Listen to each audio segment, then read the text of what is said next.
안녕하세요, 여러분. 성공합시다. 제가 중간에 빼먹었더라고요. 27장 뒤편을 이제 연휴 다음에 해야 되는데, 제가 그걸 빠뜨리고 28장으로 해서 여러분들이 많이 남겨주셨더라고요. 그래서 오늘 빠진 부분 이제 하려고 해요. 자, 성막에 울타리를 칠하는 내용이거든요.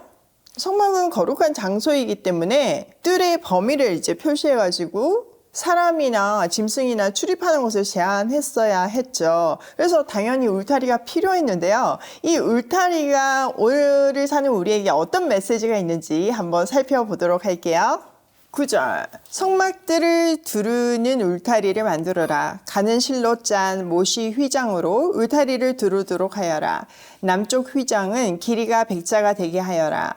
휘장을 칠 기둥 수물과 그 밑받침 수물을 노쇠로 만들고 그 기둥의 갈고리와 고리를 은으로 만들어라. 북쪽에도 마찬가지로 그 길이가 100자가 되는 휘장을 치고 기둥 수물과 밑받침 수물을 노쇠로 만들고 그 기둥과 갈고리와 고리를 은으로 만들어라.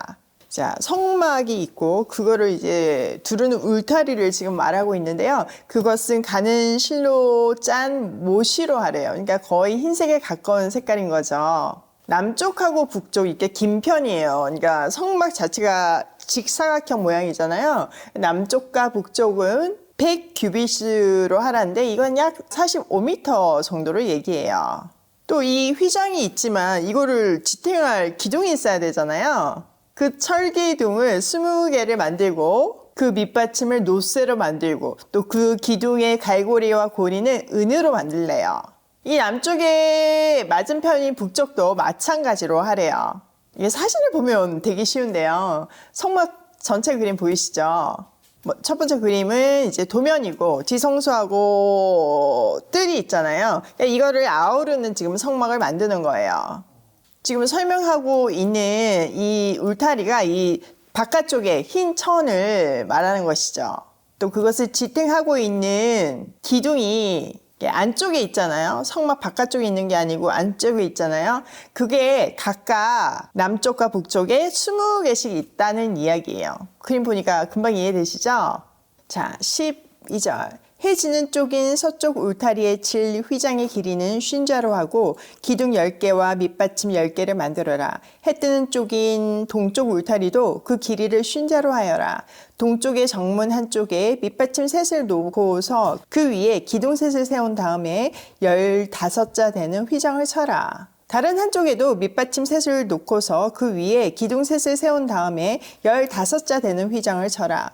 동쪽 울타리의 정문의 칠막은 청색 실과 자주색 실과 홍색 실과 가늘게 꼰 모시실로 수를 놓아 짠 것으로 그 길이가 20자가 되는 막을 만들어서 치되 밑받침 넷을 놓고 그 위에 기둥 넷을 세운 다음에 그것을 쳐라.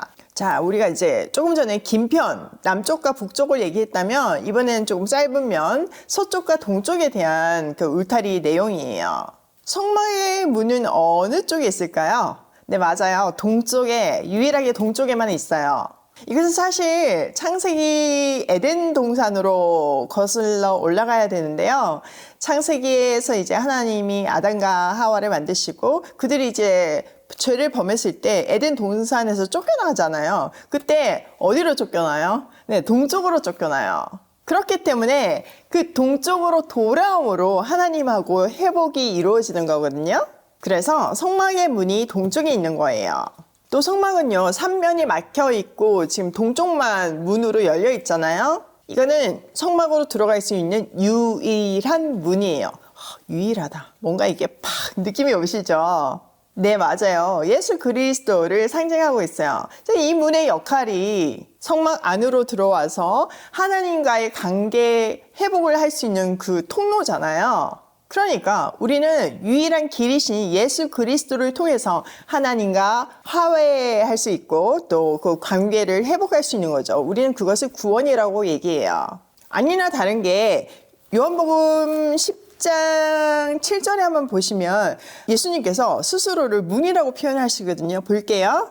예수께서 다시 말씀하셨다. 내가 진정으로 진정으로 너희에게 말한다. 나는 양이 드나드는 문이다. 나보다 먼저 온 사람은 다 도둑이고 강도이다. 그래서 양들이 그들의 말을 듣지 않는다. 나는 그 문이다. 누구든지 나를 통하여 들어오면 구원을 얻고 드나들면서 꼴을 얻을 것이다. 자, 이렇게 예수님이 나는 그 문이다. 들어오면 구원을 얻고 먹을 걸 얻을 거다. 이 얘기를 하시는 거예요. 생명 유지에 필요한 모든 것을 얻게 될 것이다. 이 얘기를 하시는 거예요. 우리에게 구원을 주시는 예수 그리스도를 상징하고 있는 것이 바로 이 문이에요. 나머지 3면은 다 흰색 모시실로 짠 천이잖아요. 근데 이번에는 이 문에만 4가지 색깔로 짠 휘장을 칠해요. 이 4가지 색깔도 그리스도를 상징한다고 그랬어요. 청색은 하늘나라, 자주색은 왕의 색깔이고 또 붉은색은 그리스도의 피를, 보혈을 상징하죠. 그리고 그 흰색은 의를 상징하는데 우리는 믿음으로 말미암아 의인이 되었잖아요. 그 믿음이 그리스도를 믿는 믿음이잖아요.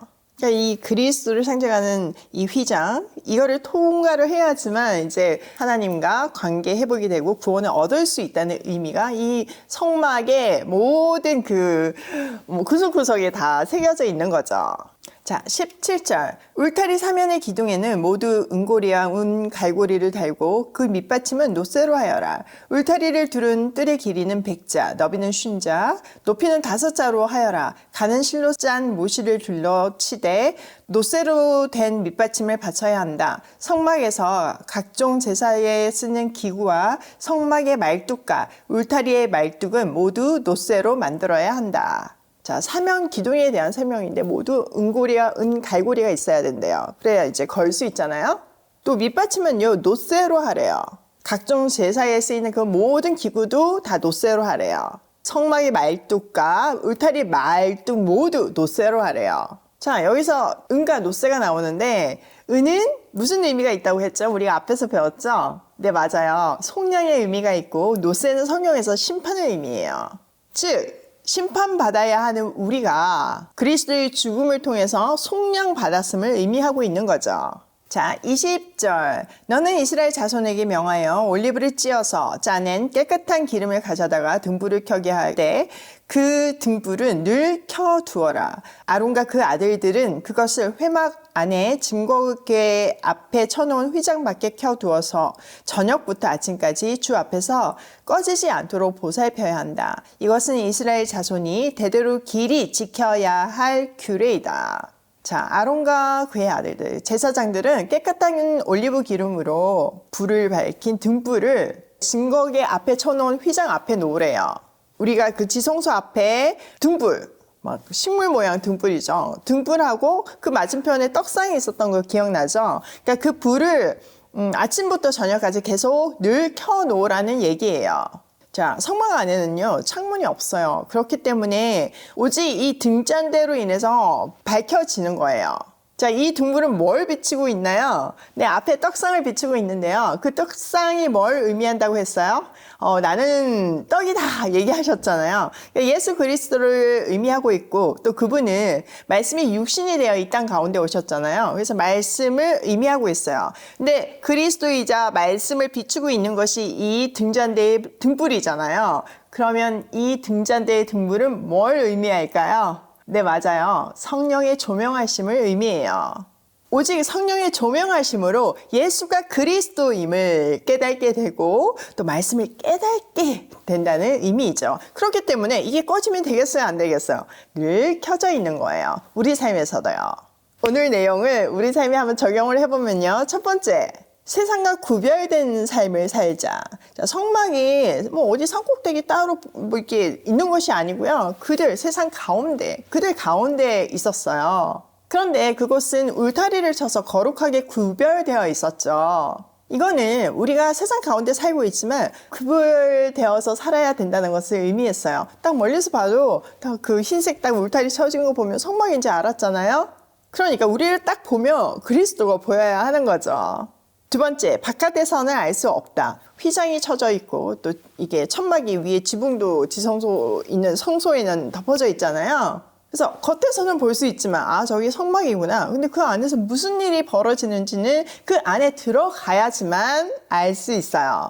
그러니까 교회를 모르는 사람, 그리스도를 모르는 사람은요 겉에서밖에 판단할 수밖에 없어요. 그러니까 그들이 하는 말에 상처받을 일도 아니고요. 몰라서 그러니까 무슨 일이 안에서 벌어지는지 몰라서 그러니까 이해를 해줘야 되고 또 그들도 이것을 맛보아 알 수 있도록 우리는 예수 그리스도를 전해야 하는 거예요. 세 번째, 성령의 불을 꺼뜨리지 말자. 24시간 늘 켜놓으라고 하셨어요. 성령의 조명하심이 없으면요 우리는 정말 깜깜한 세상을 살 수밖에 없어요. 아무것도 안 보이는데 보이는 것 같이 산다면 그 얼마나 끔찍한 일이에요. 저는 예전에 하나님 안 믿고 어떻게 살았나 모르겠어요. 우리는 하나님께서 택하여 주시고 보배로운 존재라고 불러주시고 또 거룩하다고 말씀해 주셨잖아요. 또 우리 몸은 성령이 거하는 전이에요. 그렇기 때문에 그 성령의 불을 꺼뜨리지 말고 24시간 하나님의 임재 안에서 세상을 밝히는 우리가 되면 좋겠어요. 오늘도 성령의 불을 꺼뜨리지 않고 세상과 구별되어 살기를 소망하며 고고싱해요.